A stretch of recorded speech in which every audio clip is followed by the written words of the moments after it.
আসসালামু আলাইকুম রহমতুল্লাহ। থামাবেন কেমনে এই ভারতকে? ভারতের নৌবহরে যুক্ত হলো 3টি যুদ্ধজাহাজ। কেমনে থামাবেন? ওই ধারের কড়ি নয়, সেটা তো দড়ি, লোকের কাছ থেকে সাবমেরিন, তারপরে যুদ্ধজাহাজ ভাড়া করে এসে ভারতকে যারা কাউন্টার করতে চায়, তারা যে অরণ্যে রোধন করার মতো অবস্থায় রয়েছে, সেটা বলার অপেক্ষা রাখে না। চলেন একটু শুনে আছি। নৌবহরের সক্ষমতা বৃদ্ধি, সমুদ্র নিরাপত্তা জোরদার এবং আত্মনির্ভর ভারত গড়ার লক্ষ্যে ভারতীয় নৌবাহিনীর বহরে যুক্ত করা হয়েছে 3টি অত্যাধুনিক যুদ্ধজাহাজ। প্রধানমন্ত্রী নরেন্দ্র মোদী কলকাতার শ্যামাপ্রসাদ মুখার্জি বন্দরে যুদ্ধজাহাজগুলো কমিশন করেন। এই আয়োজনকে ভারতের সামুদ্রিক সক্ষমতা বৃদ্ধির আরেকটি গুরুত্বপূর্ণ মাইল ফলক হিসেবে তুলে ধরা হয়েছে। জাহাজগুলো নির্মাণ করেছে কলকাতার Garden Reach Shipbuilders and Engineers. 21 June ভারতীয় সংবাদ মাধ্যম এনডিটিভির এক প্রতিবেদনে বলা হয়েছে, যুদ্ধজাহাজগুলো ভারতের ক্রমবর্ধমান সামুদ্রিক শক্তি এবং প্রতিরক্ষা খাতে স্বনির্ভর হওয়ার প্রচেষ্টাকে আরো জোরালো করবে।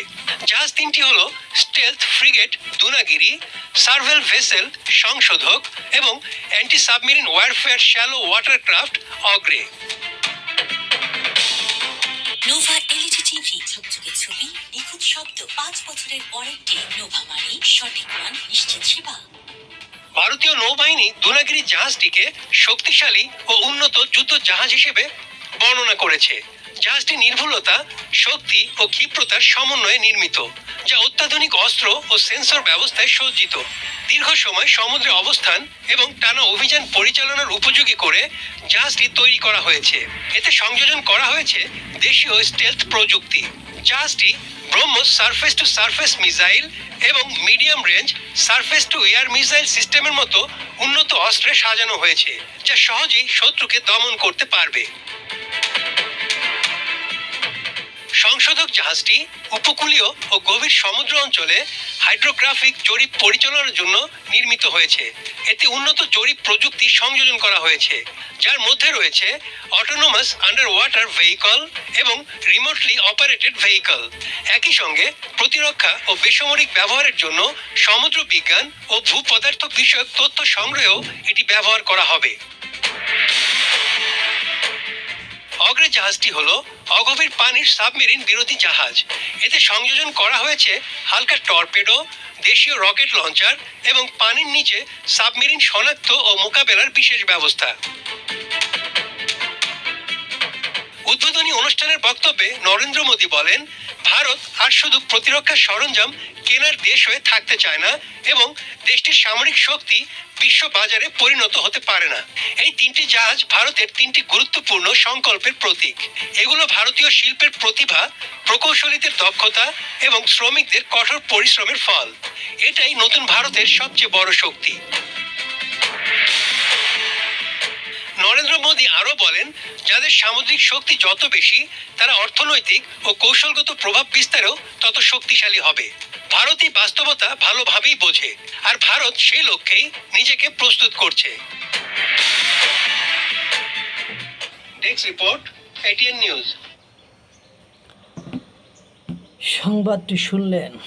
ভারত ইতিমধ্যে আপনারা জানেন চীনকে টপকিয়ে কীভাবে বিমান শক্তিতে 3rd পজিশনে চলে এসেছে। এবার আসেন সমুদ্র। ভারত ইতিমধ্যে এখন অনেক আগে থেকে উপলব্ধি করেছে, আর যখন থেকে নরেন্দ্র মোদী ক্ষমতায় এসেছে তখন থেকে তাদের যে অগ্রগতি, উন্নয়ন, তাদের যে পথ চলা, তাদের যে সাহসিকতা, তাদের যে দেশীয় পণ্য দিয়ে জিনিসপত্র উৎপাদন করার যোগ্যতা, সেটি কিভাবে দিনকে দিন বাড়িয়ে তুলেছে। এবং ভারত ইতিমধ্যে আপনার যুদ্ধজাহাজ এবং সমুদ্রের ক্ষেত্রে যে সফলতার দিকে দিন দিন এগিয়ে যাচ্ছে, সেটা আপনারা বুঝতেই পারছেন।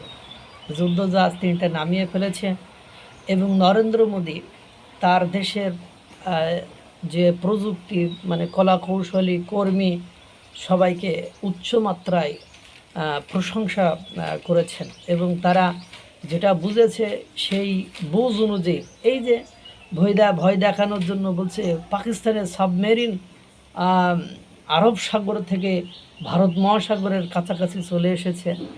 এসব ভয় দেখায় কোনো লাভ নেই।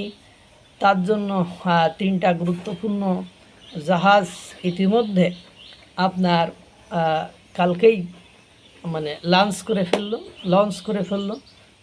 বুঝেই তো ফেলছেন ভারতকে থামানো এত আর সহজ হবে বলে মনে হয় না।